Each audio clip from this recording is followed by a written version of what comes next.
Eu sou Ruth Solon e mais um programa Shalom Brasil está no ar.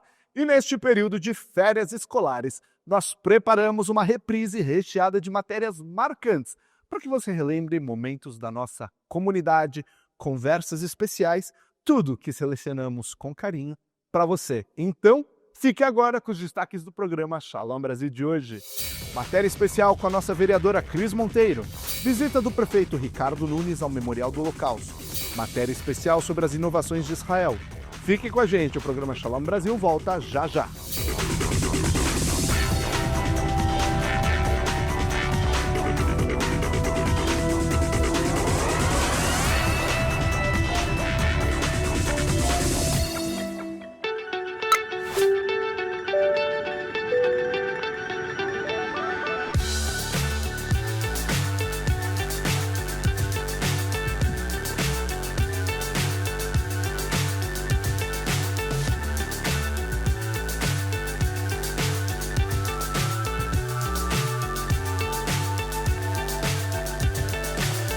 So high I'm hypnotized.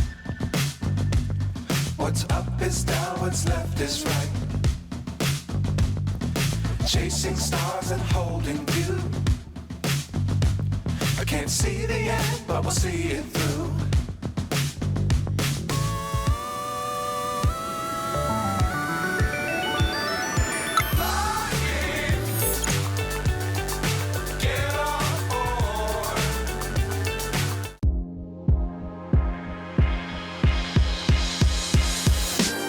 Agora ficou ainda mais fácil acompanhar o Shalom Brasil. Todo domingo, às 19 horas, você pode assistir ao nosso programa também pelo YouTube, ao vivo. Não perca essa nova forma de estar junto com a gente. Inscreva-se no canal, ative as notificações e venha viver o Shalom Brasil com a gente todos os domingos, às 19 horas. Esperamos por você!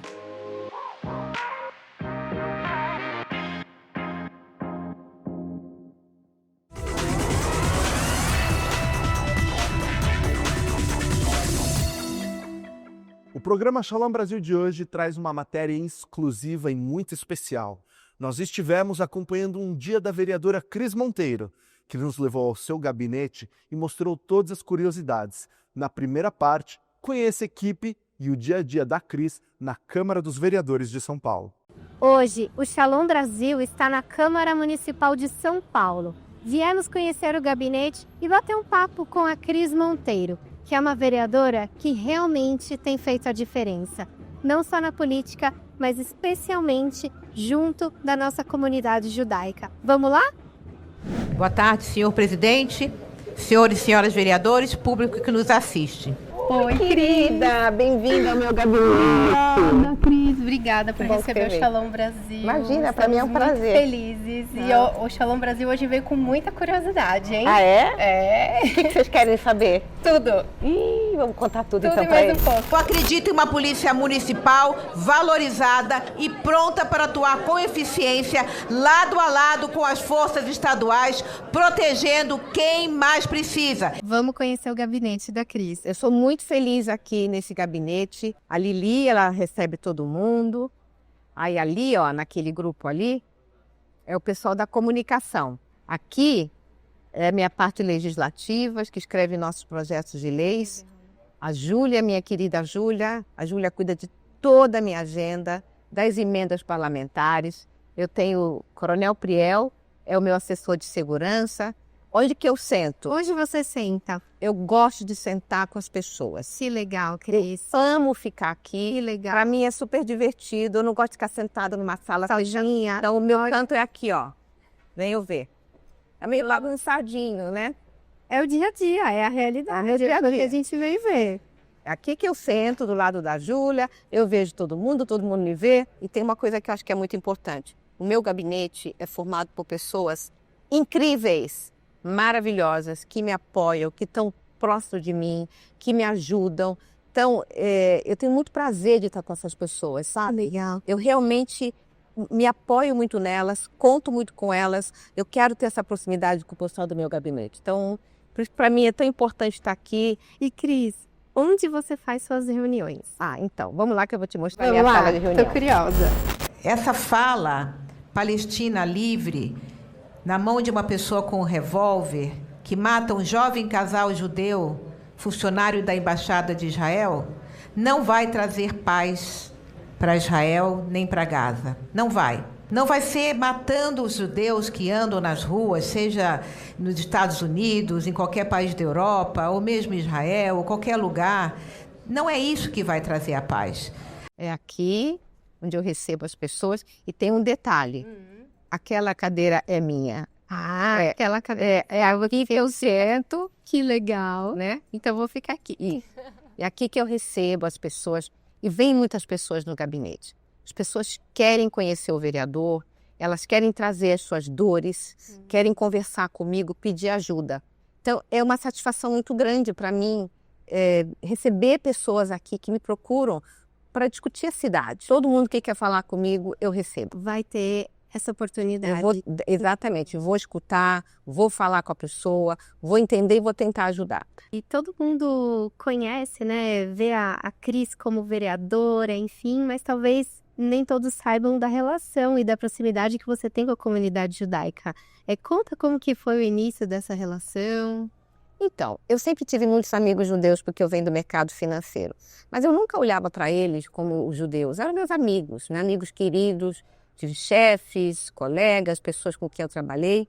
E a gente tinha uma proximidade com a comunidade porque o Reni Ozzy Cuquier me ajudou muito na minha primeira eleição. O chefe de gabinete dele, o Gerson Pires, que é até conhecido como Gerson Pérez. Olha, né? Ele veio trabalhar comigo como meu chefe de gabinete.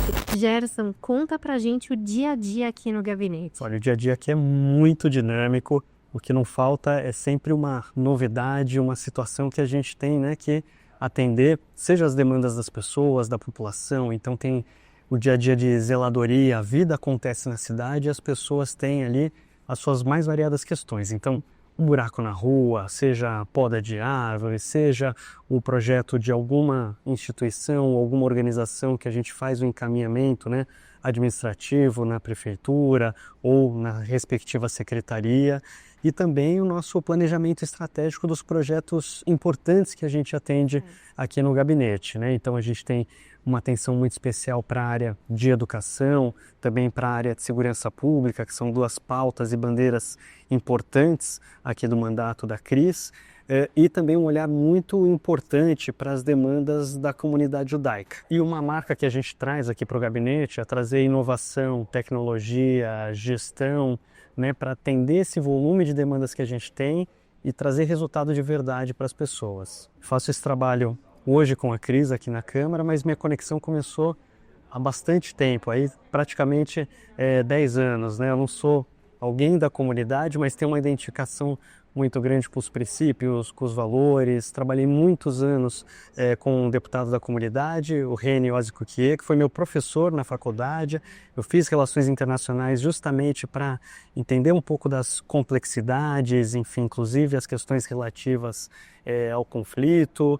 E tive a oportunidade, né, de nesses anos, trabalhando principalmente na Assembleia e também na Secretaria de Segurança, de tratar com as organizações da comunidade que fazem um trabalho incrível, social aqui na cidade de São Paulo, colaborações importantes que a gente tem na academia, na educação, nos aspectos de saúde. Então, vivenciar isso junto à comunidade é algo que eu trago ao longo de todos esses anos e, naturalmente, também a defesa das pautas que são importantes para a comunidade e são importantes para toda a nossa sociedade. Então, garantir que a comunidade tenha, né, o seu livre exercício, tanto da sua cultura quanto da sua religiosidade, enfim, possa viver plenamente aqui em São Paulo é um compromisso que eu trago já há bastante tempo. O Sandro Kushner, também da comunidade, e começou essa proximidade com a comunidade. Mas houve um momento muito importante, que eu acho que foi bem relevante, que foi o 7 de outubro. Sim. Quando a gente começou a escutar aquelas notícias do 7 de outubro, quando a gente entendeu um pouco mais tarde, no final do sábado, no começo do domingo, o que era o 7 de outubro, eu não conseguia parar de pensar nos meus amigos judeus. E eu pensei em cada um, peguei meu celular, eu até me emociono. e comecei a mandar mensagem para eles. Você tem família lá? Você está bem? Como é que está? E foi uma explosão de emoção para mim. E eu acho que a comunidade, ela responde. E agora eu digo sempre, eu sou muito, mas muito agradecida à comunidade. Me recebem muito bem, são muito carinhosos comigo, me apoiam muito. Eu tenho uma felicidade e uma alegria imensa como uma mulher não judia de ser tão bem recebida na comunidade judaica.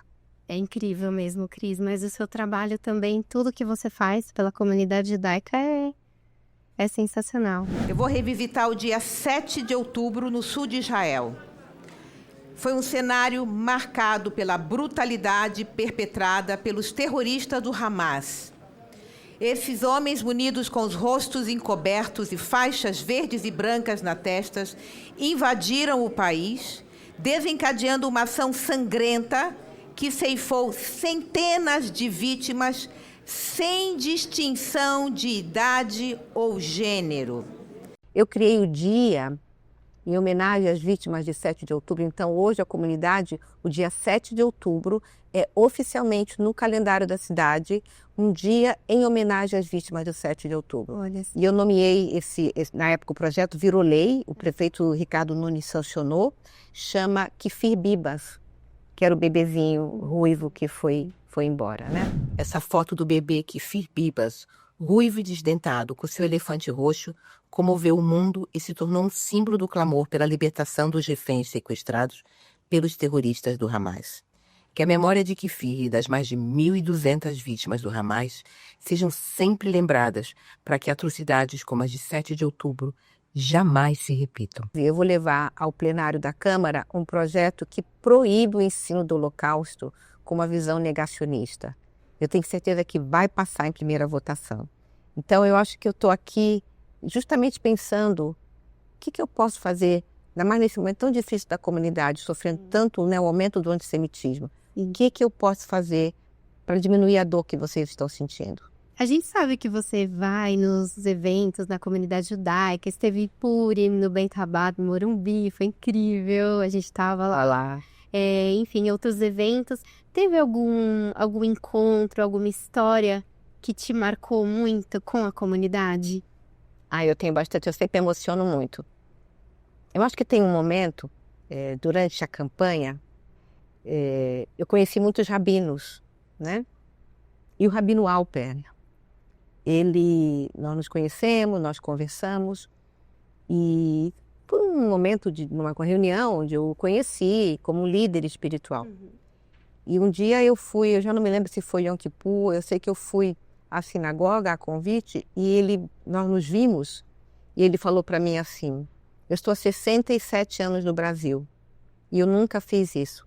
Eu vou fazer um vídeo para que as pessoas da comunidade votem em você.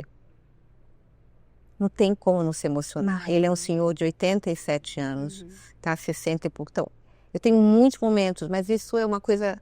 É muito especial. Ele foi muito especial comigo. E eu sou muito, muito, muito grata a Rabino Alper. Como que eu não posso ficar grata, ficar feliz, não me emocionar com esses gestos de amor e de afeto para uma pessoa que não sou da comunidade? Então, para mim, são momentos muito, muito, muito especiais. E você esteve em Israel também? Eu estive em Israel. Conta pra gente. Em julho do ano passado. Estou aqui em Haifa. Haifa é uma cidade no norte de Israel. O dia não está muito bom, mas aqui em dias bons a gente consegue ver o Líbano a 30 quilômetros da fronteira. A Síria está mais para lá. É uma cidade de 300 mil habitantes. É interessante que aquele prédio lá no fundo é a arquitetura da Niemeyer. Eu estou na Universidade de Haifa. Aqui, 62% dos alunos são mulheres. Está sendo muito, muito interessante essa visita aqui na universidade e ver essa cidade tão maravilhosa. Olha, o que você achou? Primeiro eu amei Israel, eu queria morar lá. Sim. Né? Eu pensei, eu quero estar aqui, né? Eu vi um país que, apesar da dor e do momento que está vivendo em guerra, um país muito resiliente. Em Tel Aviv, as pessoas estão na rua, estão fazendo seus exercícios, estão caminhando. Eu vi pessoas com seus cachorros, fazendo exercício na praia, idosos, os restaurantes cheios. Ou seja, é um povo que está resistindo à circunstância difícil que está vivendo. Pessoal, eu estou aqui, numa rua chamada Osvaldo Aranha, no complexo chamado Sarona. E o Osvaldo Aranha, ele foi um grande diplomata, ele foi fundamental para Israel, porque ele presidiu uma sessão especial da ONU que determinou a criação do Estado de Israel. Depois, obviamente, Jerusalém, que você está lá para ver, para sentir, né, o que o Muro das Lamentações. Botei meu papelzinho lá, Colocou. com 2 pedidos. Que legal. Um já aconteceu. Que incrível. Então eu falo, vai no Muro das Lamentações que funciona. Funciona. É incrível lá. Eu amei Israel. Obviamente, eu fiz a visita ao sul de Israel, onde houve o ataque 7 de outubro, e ali é outro momento. Eu vi as casas dos kibbutzins destruídas. Eu fui onde o Festival Nova aconteceu. Eu vou entrar na casa desse casal que tinha 23 anos, estavam juntos desde os 16, para ver. Eles foram os 2 mortos aqui. Os terroristas utilizaram essa casa para ser um pit stop para os terroristas que eles beberam, comeram, descansaram entre um ataque e o outro. E utilizaram dos 2 bebês para ser uma isca para os civis aqui no kibbutz escutarem os choros dos bebês, entrarem na casa para salvar os bebês e assim encontraram diversos corpos na entrada da casa de pessoas que vinham em direção ao choro dos bebês e foram assassinados. A gente, nesse momento, está onde aconteceu o Festival Nova, que é um festival, a rave, onde inúmeros jovens foram assassinados pelos terroristas. E eles, quantos jovens foram assassinados aqui? Foram 350 jovens assassinados aqui. E você esteve também em Nova York, a gente também comentou sobre isso. Estivemos lá no túmulo do Rebbe com o Tarcísio, com o Rabino, e foi outra experiência absolutamente maravilhosa. Semana em que a gente lembra os 80 anos do Holocausto, essa visita se torna ainda mais significativa. É um lembrete poderoso da resiliência do povo judeu e da importância da memória e da necessidade de combater o antissemitismo e todas as formas de intolerância. Um momento de profunda reflexão e agradecimento pelo apoio da comunidade judaica de São Paulo. É muito tocante, é espiritualmente tocante, né? Para quem não conhece ou nem sabe, a gente faz uma cartinha para o Rebbe, depois rasga tudo e joga lá. E foram os mesmos pedidos que eu fiz no Muro da Lamentação. Que legal. Estava insistindo ali com os meus pedidos, né? Foi muito bonito. E o governador Tarcísio, é importante que se diga, ele também desfrutou muito dessa visita. Ele ficou bastante introspectivo, também fez lá o seu pedido no seu papelzinho. Foi muito bom estar com o Rabino Yossi, estar com o governador Tarcísio, estava com o meu chefe de gabinete também, o Gerson Pires, que estava conosco, também fez o papelzinho dele. E agora uma pergunta sobre o Partido Novo. Você é a única vereadora do Partido Novo. O que isso impacta? Eu acho que tem 2 formas de ver isso, né? O fato de eu ser a única pessoa do Partido Novo não me deixa tanta margem de manobra, por exemplo, para conseguir posições nas comissões, nas CPIs, porque os partidos que têm muitos vereadores, eles colegam, então, sei lá, um partido que tem 5, 6 vereadores, um vai para uma comissão de educação, o outro para finanças, eles são distribuídos nas comissões e acabam tendo informação em todas as comissões. Participam também, tem mais margem para participar nas CPIs. Então, existe uma margem de manobra quanto mais vereador você tem. Por outro lado, o fato de eu estar sozinha, eu sou a líder do partido, então só tem eu. Então, eu participo do que a gente chama de colégio de líderes. Toda semana sou eu ali. O colégio de líderes é onde a gente decide a pauta de votação da semana. Então, são os líderes dos partidos, cada partido tem um líder, e ali é uma discussão muito importante, justamente porque a gente está definindo. Então, eu tenho essa vantagem de estar sozinha, me dá muita autonomia, eu posso fazer uso, né, do fato de eu estar sozinha, mesmo para usar o plenário, eu não preciso dividir com outros colegas o tempo porque tem tempos delimitados para os vereadores.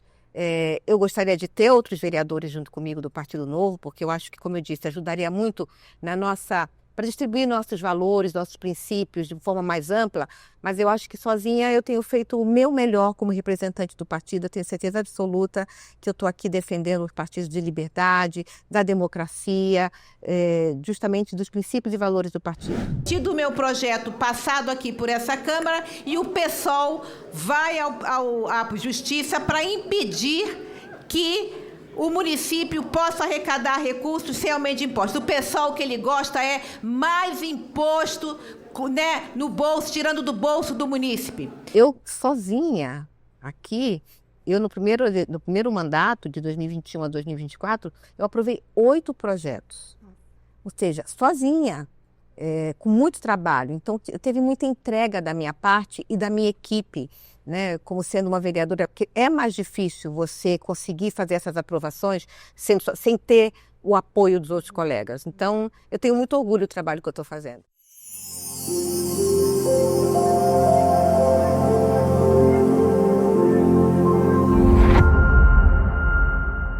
A CONIB, a Confederação Israelita do Brasil, tem se fortalecido cada vez mais no campo do advocacy, das relações governamentais, atuando com estratégia, presença e um diálogo constante com os 3 poderes e a sociedade civil.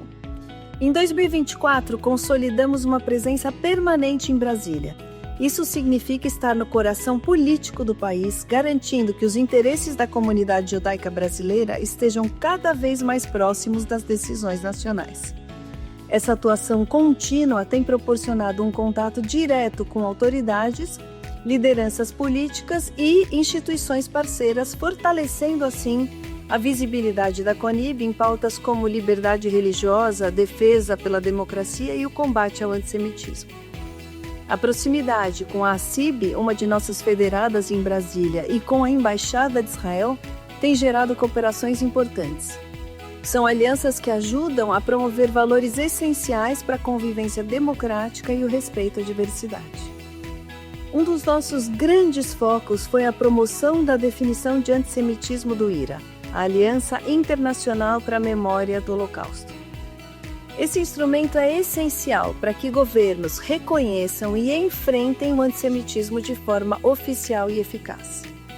Graças ao trabalho conjunto da CONIB, confederações estaduais e lideranças comunitárias, alcançamos um marco expressivo. Já são 11 estados, 3 capitais e o Distrito Federal aderindo à definição do IRA.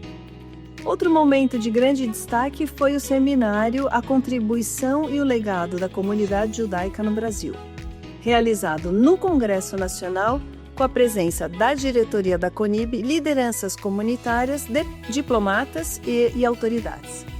Estiveram presentes, inclusive, o embaixador de Israel, representantes da OAB do Distrito Federal e diversos membros do governo. Um evento que reforçou nossa história, nossa contribuição e o nosso compromisso com o futuro do Brasil. A CONIB segue firme em seu propósito: representar, proteger e promover os valores da comunidade judaica, e juntos construiremos pontes e fortaleceremos nossa presença no país.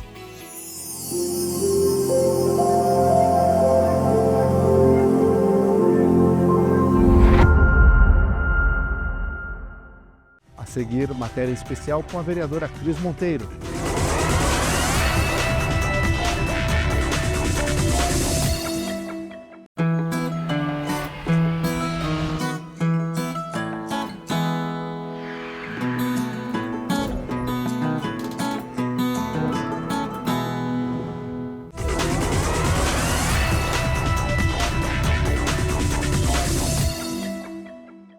As decisões, os trabalhos de gabinete são levados a um espaço especial. Este é o plenário da Câmara de Vereadores. É lá que Cris Monteiro coloca as ideias em votação e traz leis que protegem a comunidade judaica. Conheça o dia a dia no plenário. Gostaria de voltar a esse tema hoje, porque exatamente hoje, muitos meses depois, esta mulher e esses 2 filhos, um de 4 anos na época, e um bebê de 8 meses, foram devolvidos a Israel mortos.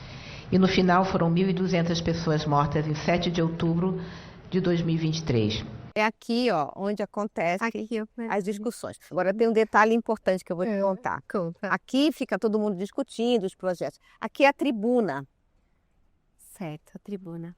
Então, quando o vereador quer fazer sua fala, ele vem para cá e ele endereça aos seus colegas vereadores. Então, aqui ele faz os seus discursos. Eu geralmente falo, senhores e senhoras vereadoras, público que nos assiste, porque é o público que nos está assistindo, né? Obrigada, presidente. Boa tarde a todos, senhores e senhoras vereadoras, público que nos assiste. Eu sento aqui normalmente. Sem ter meu lugarzinho, porque aqui eu tenho uma visão muito ampla do plenário, dos meus colegas. E Cris, eu vejo muito você saindo nas ruas, né? Eu queria saber como que é essa rotina, como que você vê isso, como você participa disso, porque eu acredito que disso, do que você vê nas ruas, também vem as inspirações para os projetos de lei, né? Sem dúvida nenhuma. O vereador, ele tem que estar na rua. Porque é da rua que a gente vê o que está acontecendo e traz para cá para tentar resolver. Os projetos de leis, por exemplo, a gente tem sempre que resolver uma dor. Qual é a dor? O que está acontecendo na cidade que a gente precisa resolver? Então, eu estou na rua, eu procuro estar na rua, procuro ver o que está acontecendo nas calçadas, conversar com as pessoas, nas escolas. Cris, agora estamos curiosos sobre um projeto de lei sobre as pichações. Conta pra gente, que isso é importantíssimo. É muito importante. Se você vê andar pela nossa cidade, ela está cheia, né, de pichações. Já existe leis sobre isso, mas eu estou endurecendo as multas sobre os pichadores. Eu acho que a gente precisa ser muito duro com isso, porque as pichações elas poluem a cidade. Mas muitas delas também, a gente está vendo isso particularmente na comunidade judaica, as pichações antissemitas. Eu acabei de receber essa pintura aqui na Paulista com Consolação. Existem outras semelhantes em outros pontos da cidade. E para que todos saibam, eu já pedi às autoridades para ir fazer a fiscalização, multar e retirar essas pinturas que pedem a extinção do Estado de Israel. Então a gente não pode permitir que a nossa cidade seja um painel antissemita. Sim. Não pode. Então, eu, como sou uma pessoa muito ligada à comunidade, eu quero muito que isso pare e que as pessoas sejam punidas. O antissemitismo é crime, então a gente precisa justamente fazer com que as pessoas entendam que, para além da pichação, que ela não pode acontecer, a gente não pode deixar que a nossa cidade seja um painel onde as pessoas expressem o seu antissemitismo. Então, eu estou endurecendo através do projeto de lei. Também estamos fazendo pedido para que o Smart Sampa possa capturar, o Smart Sampa captura a imagem daquela pessoa, os infratores, e que a gente possa puni-los de acordo com a lei. Esse projeto é muito importante, tanto os outros também, claro, mas principalmente nesse momento que a gente está, que acontece muito, enfim. Como que é o início de um projeto de lei? Você cria, né? Você tem a ideia, enfim, a dor, né? Vem a dor. E aí? Conta pra gente. E aí, o passo a passo? Até chegar aqui. Aqui, né? É uma coisa bem interessante a sua pergunta. É uma curiosidade que muitas pessoas têm. A gente pensa, né? Como eu disse, no problema da dor. Vamos pensar isso das pichações. Sim. Eu comecei a receber, quase que diariamente, fotografias de pichações antissemitas. Nossa. Então ali para mim já me chamou a atenção para a questão. Eu recebi um vídeo de umas pessoas pichando um prédio tombado na cidade. Eu chego e penso assim, a gente precisa pensar nisso. Aí eu converso com a minha equipe, eu tenho pessoas que trabalham justamente escrevendo o projeto de leis, a gente se reúne, a gente escreve o projeto. Então, tem um trâmite. Então, o projeto é escrito a partir de uma ideia que a gente teve, de uma dor que a gente entendeu que a cidade tem, escreve. Os projetos eles têm que passar pelas comissões. Então, são 5 comissões ordinárias. Eles vão, avaliam o projeto, aprovam o projeto ou não, né? Mas vamos pensar, eles aprovam o projeto. Aí o projeto chega aqui para o plenário. E ele é votado pelos 55 vereadores, né? Comigo, 55. Ele é votado em primeira votação, tem 2 votações, então tem um tempo de avaliação, tem que fazer alguma alteração, teve algum vereador que pediu alguma mudança, olha, para eu votar nesse projeto, eu preciso fazer essa alteração. Então, entre primeira e segunda votação, existem discussões tanto com os vereadores quanto com a prefeitura, porque eu quero que meus projetos virem leis. E para isso, a prefeitura ela tem que se sentir confortável de que aquele projeto é um projeto que ela revisou, então faz alterações. Aí, depois dessas discussões, vem para a segunda votação em plenário, votou em plenário, passou, vai para o prefeito para sanção, para virar. Ah, perfeito. E aí essas discussões acontecem aqui. Naquele sábado cedo, que era o dia do Shabá, que é um dia de descanso semanal sagrado, famílias tomavam café da manhã em seus lares, crianças brincavam no quintais e jovens celebravam a paz e o amor em um festival de música. Esse cenário pacífico se transformou em uma tragédia horripilante. Mais uma vez, a violência contra as mulheres foi cruelmente empregada. E hoje, como mulher, eu venho a essa tribuna expressar a minha solidariedade a todas as mulheres que sofreram violações brutais naquele trágico 7 de outubro. Naquele dia, mulheres foram estupradas repetidas vezes, algumas até tendo as suas pelvis e pernas quebradas. Grávidas tiveram seus ventres cortados, seios foram arrancados e jogados como troféus entre os terroristas. E eu estou profundamente indignada com o silêncio dos movimentos feministas, um silêncio desconfortável e doloroso que deixa todos nós atordoados. A ausência de compaixão e a falta de indignação diante desses terríveis acontecimentos são, no mínimo, incômodas. Mulheres brancas, judias, inclusive mulheres de outras nacionalidades que ali estavam, foram vítimas de estupros brutais. Seus corpos foram arrastados pelas ruas de Gaza, sujeitos a apedrejamento, cusparadas, chutes. Cenas dantescas aconteceram naquele dia. E hoje eu venho oferecer a minha palavra de solidariedade a todas as mulheres que sofreram as brutalidades registradas pelos terroristas em vídeo. Esse silêncio das feministas é uma violação sexual a todos os corpos de todas as mulheres do planeta. E nesse momento eu estou aqui reivindicando que os movimentos feministas se levantem.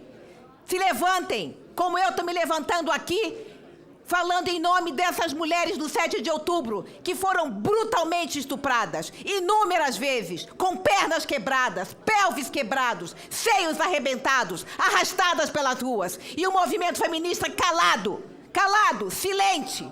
Eu estou absolutamente indignada como mulher. É impossível escutar esse silêncio absurdo desses movimentos feministas que são parciais. Não são objetivos.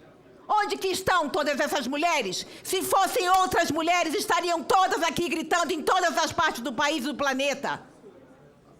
É um absurdo. Repito, estamos todas as mulheres sendo estupradas, violentadas, tendo os nossos corpos arrebentados por aqueles terroristas. É lamentável. Boa tarde, senhoras e senhores. Cris, muito obrigada por nos receber, por mostrar todas essas curiosidades, tudo isso é incrível, né? O seu dia a dia, enfim. E estamos aqui com você, Shalom Brasil, junto com você, e a gente segue mostrando quem faz a diferença. Obrigada, Shalom.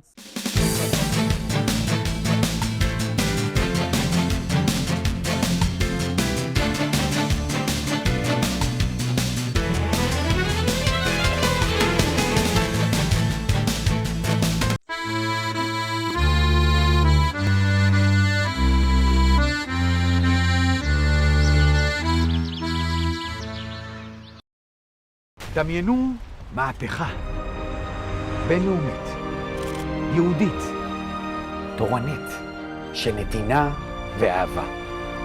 אולי פשוט חישבו על מי שעומד מאחוריה. רבי מלובביץ'. רבי מנחם מנדל שניאורסון.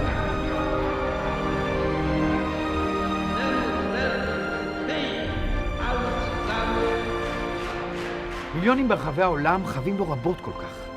אבל בשנת 1951, שהופך למנהיגה השביעי של חסידות חב"ד, מדובר על תנועה קטנה ומוכה, המלקקת את פצעי השואה והקומוניזם הרצחני. עם נתוני הפתיחה הללו, הרבי מתחיל במימוש חזונו המהפכני. ממה עשויות מהפכות? מהפכות זקוקות לאנשים, והרבי הוא המאמין הגדול ביותר באנשים וביכולותיהם. הוא מדרבן אותם לנצל את יכולותיהם עד תום, כדי לממש את עצמם ואת ציפיותיו של הבורא מהם. Not only did the Rebbe transform lives, he transformed people into people who themselves transformed lives. And that, through you, is how he changed the world. The influence of the Jewish people to the big task. But nevertheless, every Jew has the power to do so because he is going with the help of the blessing of God Almighty himself. Well, I promise I'll do my best.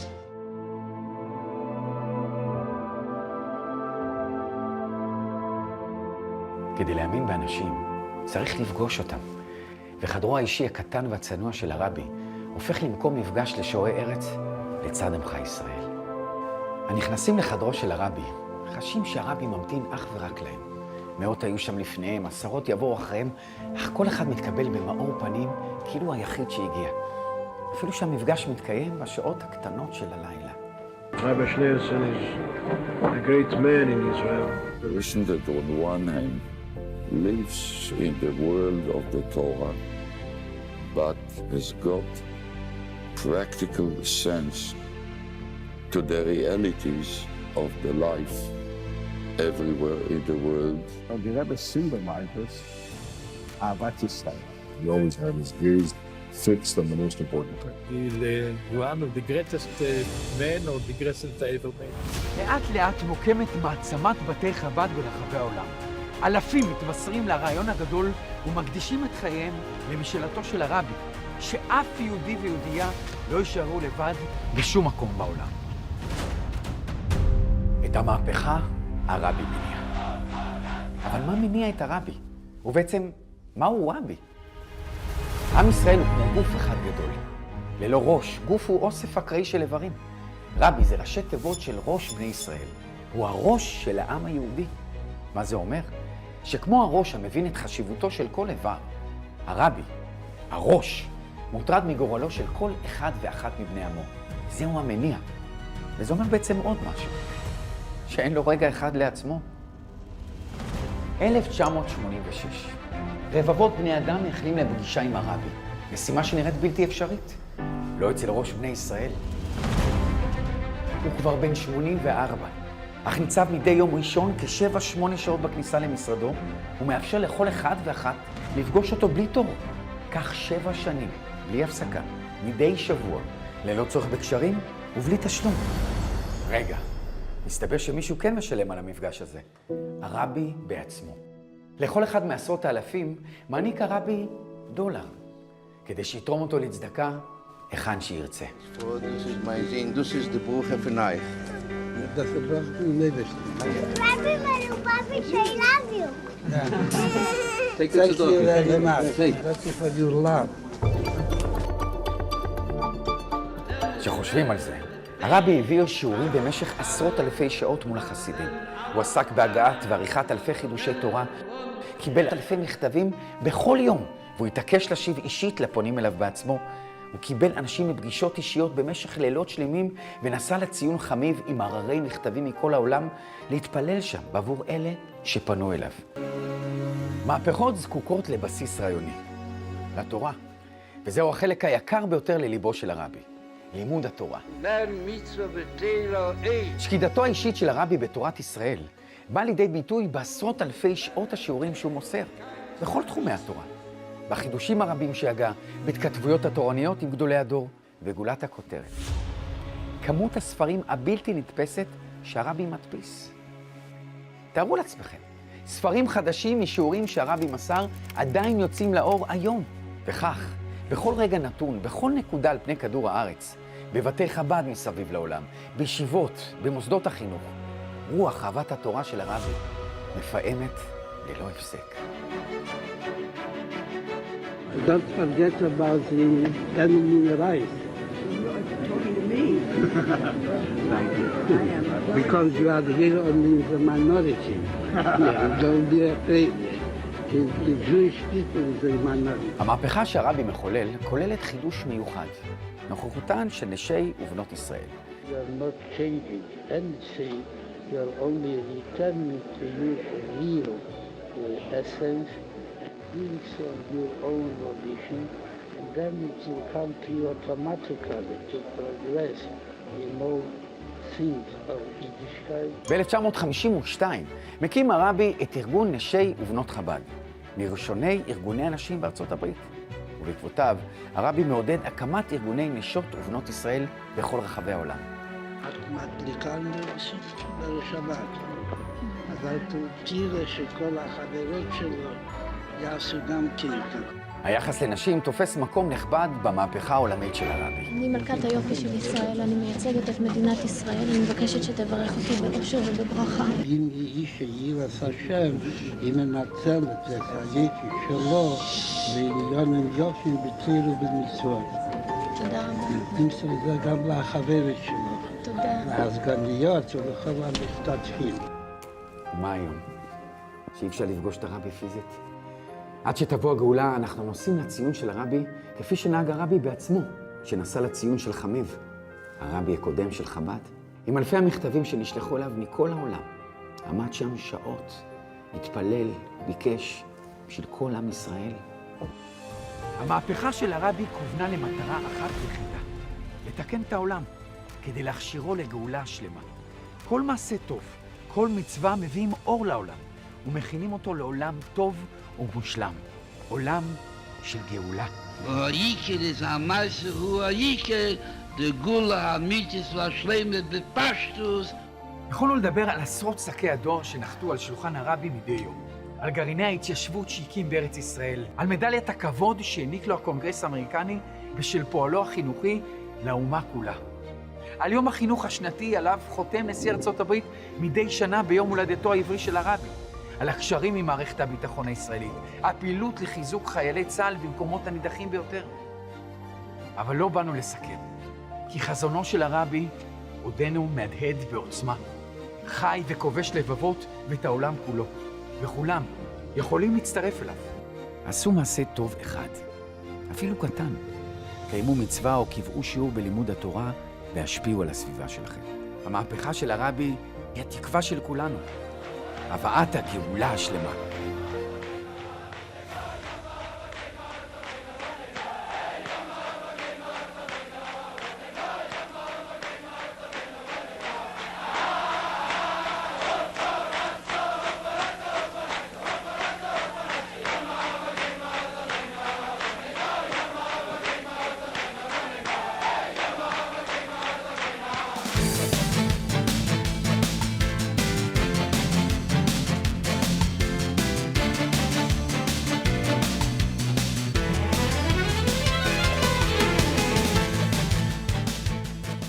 A seguir, matéria especial sobre as inovações de Israel.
Rabino Responde. A pergunta que surgiu hoje, qual é a visão do judaísmo sobre sonhos? Eles têm algum valor espiritual? No Talmud nós temos duas dicas. De um lado, o Talmud diz que não tem sonhos sem futilidades. Cada sonho tem algumas besteiras, algumas coisas que não prestam, que são absolutamente futilidades. Do outro lado, o Talmud nos diz, que o sonho pode ser 1/60 da profecia. Então, como que a gente analisa isto? Normalmente, o sonho é o fruto do que uma pessoa pensa durante o dia, o que ele viu durante o que o subconsciente dele gravou durante um dia. Então, grande maioria dos sonhos são futilidades mesmo. Se alguém fica incomodado por um sonho, ele pode, na verdade, fazer um jejum, se ele quer ter uma reza para anular sonhos, mas isso significa realmente... O mais importante, nossos sábios nos dizem, é interpretar o sonho de uma forma positiva. Você viu que alguém caiu no sonho? Deve ser que ele pulou na piscina e nadou muito bem. Tem que sempre interpretar de forma positiva. Se a pessoa está muito incomodada com o sonho, ele pode procurar um sábio para se aconselhar o que fazer. Mas a grande maioria dos sonhos são futilidades. Quando um sonho se repete várias e várias vezes, pode procurar aconselhamento. Honrando o compromisso com a memória das vítimas do Holocausto, o prefeito Ricardo Nunes visitou o Memorial do Holocausto no Bom Retiro, ao lado da secretária de Relações Internacionais e do secretário da Cultura da cidade de São Paulo. Ricardo Nunes, prefeito da cidade de São Paulo, esteve no memorial acompanhado de sobreviventes do Holocausto. A visita, carregada de simbolismo, destacou o papel da capital paulista no enfrentamento ao antissemitismo e na preservação da memória histórica, para que os horrores do passado jamais se repitam. Estamos vivendo tempos difíceis. Queria deixar aqui registrado a minha tristeza em ter visto o presidente Lula, o governo federal, sair do IRA, onde a cidade de São Paulo faz parte. Era muito importante, porque o combate ao antissemitismo é algo fundamental. A gente não pode, de forma nenhuma, esquecer tudo o que aconteceu para que a gente possa trabalhar para que nunca mais venha acontecer. Os judeus chegaram na cidade de São Paulo, foram muito bem recebidos. Deram uma grande contribuição, estão dando ainda uma grande contribuição para que essa cidade se tornasse uma das maiores cidades da América Latina. É uma cidade acolhedora, uma cidade que ama todos os povos. E é assim que a gente vai continuar sendo aqui na nossa cidade. Eu estou aqui nesse momento no Museu do Holocausto, onde é possível verificar toda essa parte triste da história da humanidade. Neste momento do mundo conturbado e quando tem gente que está tentando negar o Holocausto ou dar definições novas ou realmente tentar se desconectar da história, esta visita do prefeito é muito, muito importante, muito propícia no momento certo. Ele declarou que São Paulo vai continuar lutando contra esse antissemitismo, que isso é importante. São Paulo é uma cidade que recebe todos com carinho, com tolerância, permite a fé, cada um professar sua fé.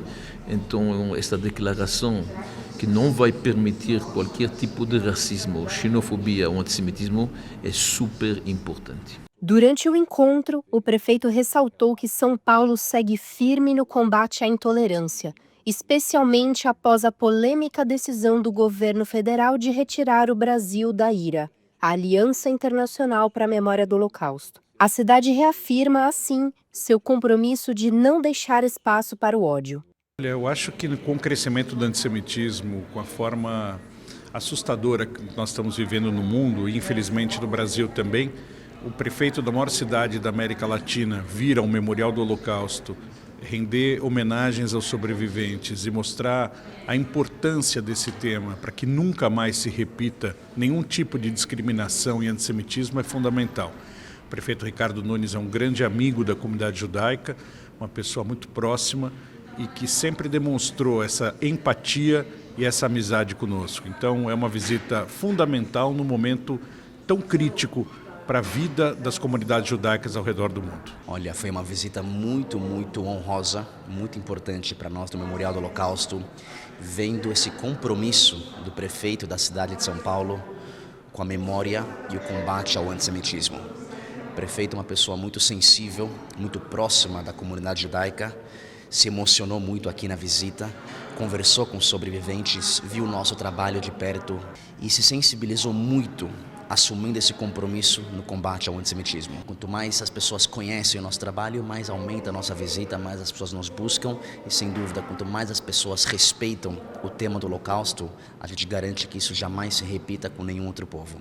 A visita do prefeito ao Memorial do Holocausto vai além de uma agenda institucional. Reforça São Paulo como protagonista na preservação da memória e na defesa dos valores democráticos. Em tempos em que o revisionismo e a intolerância ameaçam a verdade histórica, a capital paulista assume a responsabilidade de lembrar, para que nunca mais se repita. A visita acho que foi ótima.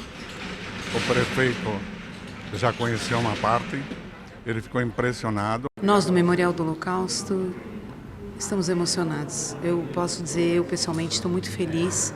Hoje em dia a gente conta nos dedos os nossos amigos. E ter essa fala dele tão carinhosa, sincera e amiga, tanto da comunidade judaica como do Memorial do Holocausto, que faz esse trabalho incessante do combate ao antissemitismo e à negação do Holocausto. Então fica aqui a minha solidariedade ao povo judeu e coloco a Prefeitura de São Paulo sempre à disposição e na ação contundente de combate ao antissemitismo. Tomate cereja, pendrive, Waze, tecnologia militar, enfim, é muita coisa que Israel inova e leva para o mundo. Confira nessa produção especial do Shalom Brasil quais são essas grandes inovações de Israel.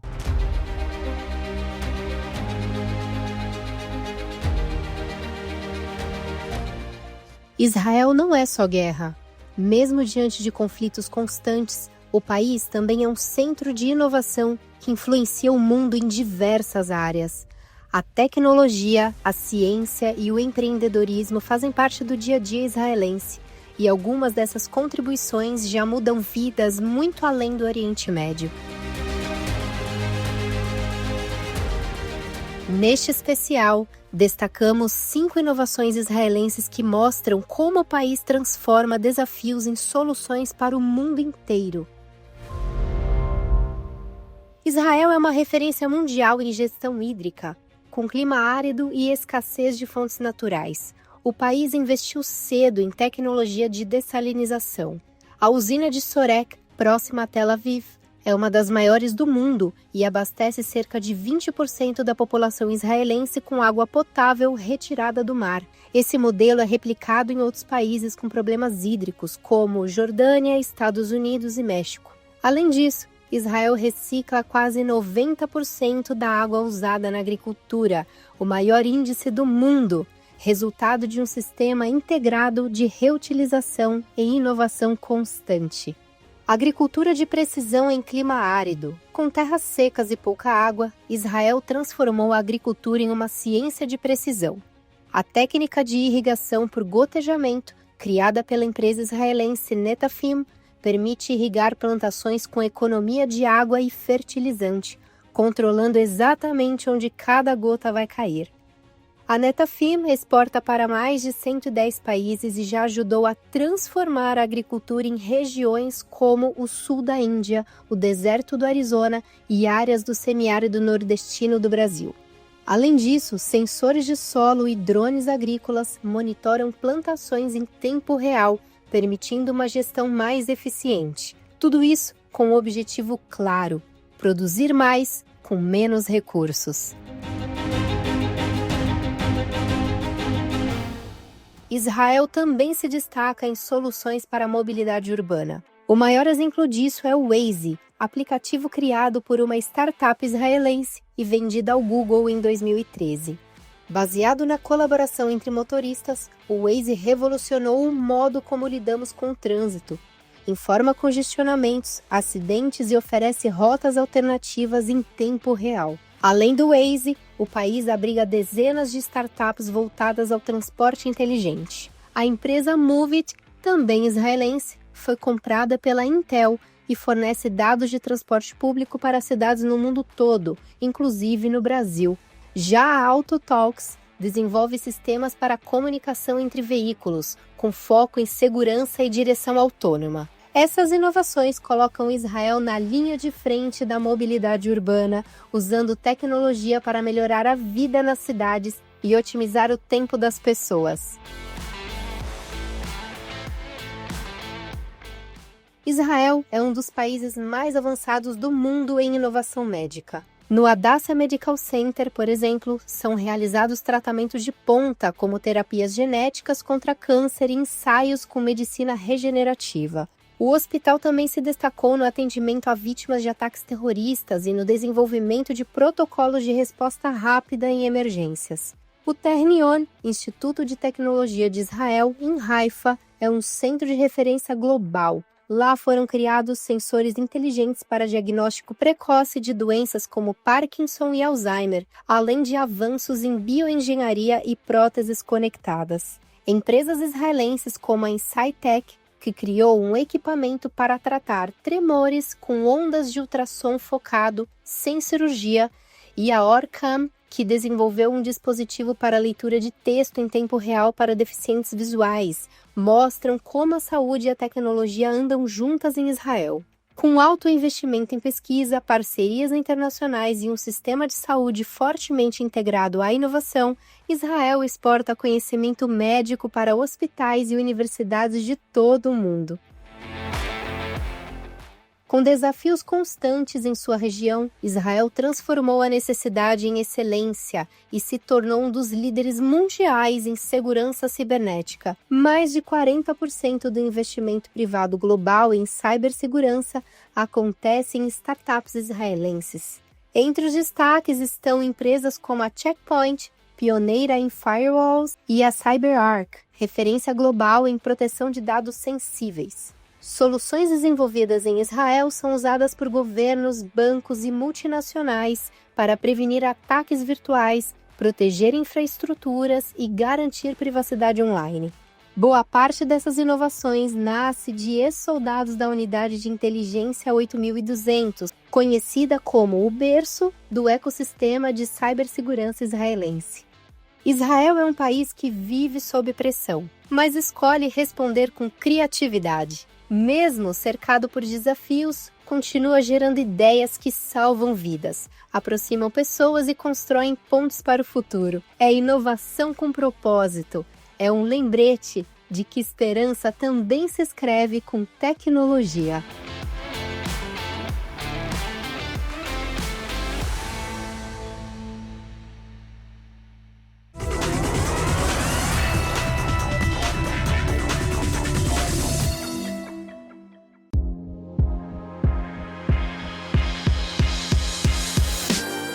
Agora ficou ainda mais fácil acompanhar o Shalom Brasil. Todo domingo, às 19 horas, você pode assistir ao nosso programa também pelo YouTube, ao vivo. Não perca essa nova forma de estar junto com a gente. Inscreva-se no canal, ative as notificações e venha viver o Shalom Brasil com a gente todos os domingos, às 19 horas. Esperamos por você!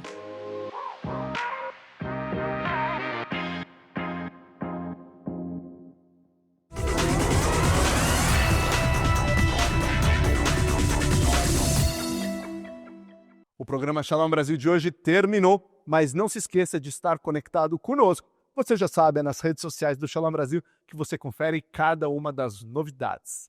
Um grande abraço e até a próxima semana. E Shalom Brasil!